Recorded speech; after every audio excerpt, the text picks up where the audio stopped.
Railway tender घोटाले और उससे जुड़े मनी लॉन्ड्रिंग मामले में राष्ट्रीय जनता दल प्रमुख लालू प्रसाद यादव, राबड़ी देवी और तेजस्वी यादव समेत अन्य आरोपियों के खिलाफ आरोप तय करने को लेकर फैसला एक बार फिर से वो टल गया है। दिल्ली की राउज एवेन्यू कोर्ट ने मामले की अगली सुनवाई अब 9 जून वो तय की है। आपको बता दें कि स्पेशल जज विशाल गोगने ने सुनवाई के दौरान कहा है कि मामले में आरोप तय करने का फैसला अब अगली तारीख पर सुनाया जाएगा। इससे पहले भी 6 मई को कोर्ट ने फैसला टाल दिया था, जबकि 13 फरवरी को कोर्ट ने अपना आदेश सुरक्षित रख लिया था। लगातार टल रही सुनवाई के कारण ये मामला एक बार फिर से राजनीतिक और कानूनी चर्चाओं का केंद्र वो बनकर सामने आ रहा है।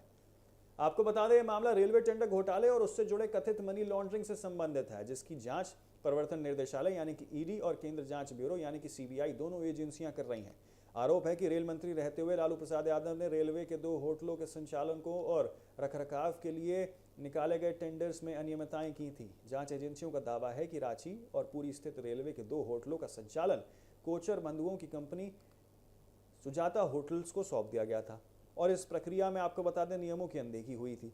आरोप यह भी है कि इसके बदले कथित तौर पर लाभ प्राप्त किए गए और बाद में वित्तीय लेन देन के जरिए मनी लॉन्ड्रिंग भी की गई है। ईडी ने इस मामले में लालू प्रसाद यादव, राबड़ी देवी, तेजस्वी यादव समेत कुल 16 लोगों और कुछ कंपनियों के आरोपी उनको बनाया है।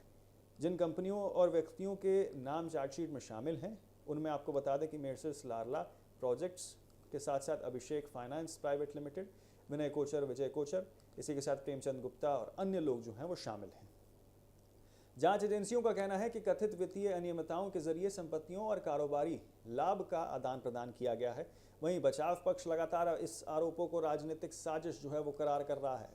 कोर्ट रिकॉर्ड के अनुसार 17 सितंबर 2018 को अदालत ने ईडी की ओर से दाखिल चार्जशीट पर संज्ञान वो लिया था। आपको बता दें, इसके बाद जनवरी 2019 में लालू प्रसाद यादव, राबड़ी देवी और तेजस्वी यादव को नियमित जमानत दी गई थी।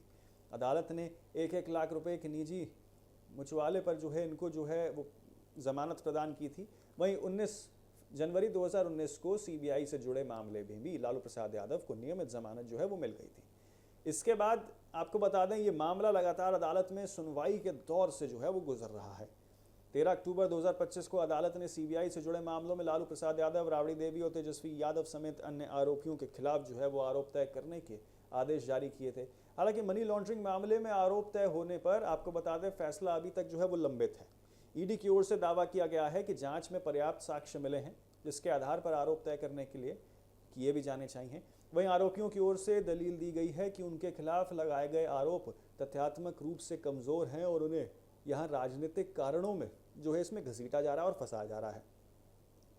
इस मामले की कानूनी प्रक्रिया लंबे समय से वो जारी है और हर सुनवाई के साथ इसकी राजनीतिक अहमियत भी बढ़ जाती है। बिहार की राजनीति में लालू प्रसाद और उनका परिवार हमेशा केंद्र में रहा है। ऐसे में इस मामले की हर तारीख पर राजनीतिक दलों की नजरें बनी रहती हैं। विपक्षी दल जहां इसे भ्रष्टाचार से जुड़ा मुद्दा और एक गंभीर मुद्दा बताते हैं, वहीं आरजेडी और उनके समर्थक इसे राजनीतिक प्रतिशोध की कार्रवाई करार कर देते हैं। राजनीतिक जानकारों का मानना है कि अदालत का फैसला चाहे जो भी आए, इसका असर बिहार की राजनीति पर जरूर पड़ेगा, खासकर ऐसे समय में जब राज्य और राष्ट्रीय स्तर पर राजनीतिक समीकरण तेजी से बदल रहे हैं। तेजस्वी यादव बिहार की राजनीति में एक बड़े चेहरे के रूप में उभरे हैं और ऐसे में यह मामला राजनीतिक बहस का विषय वो बन गया है। फिलहाल अदालत ने आरोप तय करने का अपना फैसला 9 जून तक के लिए टाल दिया है और अब सभी की नजरें अगली सुनवाई पर टिकी हुई हैं। यहाँ यह स्पष्ट होगा कि अदालत आरोप तय करने की प्रक्रिया को आखिरकार आगे किस तरीके से बढ़ाती है। लंबे समय से चल रहे इस मामले ने हर नई तारीख पर एक नई पेचीदा राजनीतिक बहस छोड़ दी है और साथ ही कानून और राजनीतिक हलकों में चर्चा का विषय वो भी बन गया है और तेज कर दिया गया है। तो किस तरीके से रेलवे टेंडर केस में फैसला वो फिर एक बार चलता हुआ नजर आ रहा है। अब 9 जून को सभी का इंतजार वो रहने वाला है।